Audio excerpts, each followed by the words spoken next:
সোনাপুরে দিনব্যাপী পরিচ্ছন্নতা অভিযান করেছে রামগঞ্জ পৌর প্রশাসন। রামগঞ্জ পৌরসভা কর্তৃপক্ষ শহরকে পরিচ্ছন্ন রাখতে আজ ১ অক্টোবর মঙ্গলবার সোনাপুর বাজারে দিনব্যাপী পরিচ্ছন্নতা অভিযান পরিচালনা করেছেন। সকাল থেকেই রামগঞ্জ উপজেলার ঐতিহ্যবাহী সোনাপুর বাজারে এই অভিযান শুরু হয়, যা শহরের পরিচ্ছন্নতা বজায় রাখতে একটি গুরুত্বপূর্ণ পদক্ষেপ হিসেবে ধরা হচ্ছে। রামগঞ্জ উপজেলা নির্বাহী অফিসার ও পৌরসভার প্রশাসক মোহাম্মদ মামুন সরজমিনে পরিচ্ছন্নতার কাজ পরিদর্শন করেন।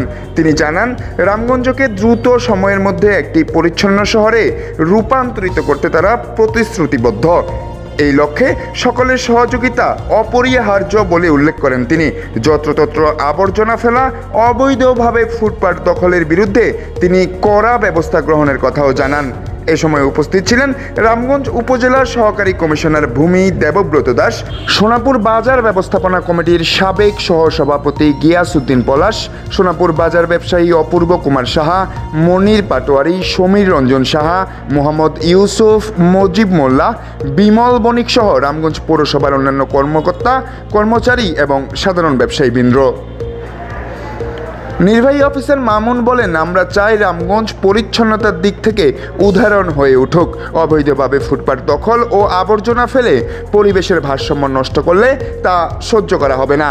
এই উদ্যোগটি সোনাপুরের সাধারণ জনগণের মধ্যে ইতিবাচক প্রতিক্রিয়া সৃষ্টি করেছে এবং সুষ্ঠু নগর ব্যবস্থাপনায় প্রশাসনের সক্রিয় অংশগ্রহণের প্রশংসা করছেন তারা।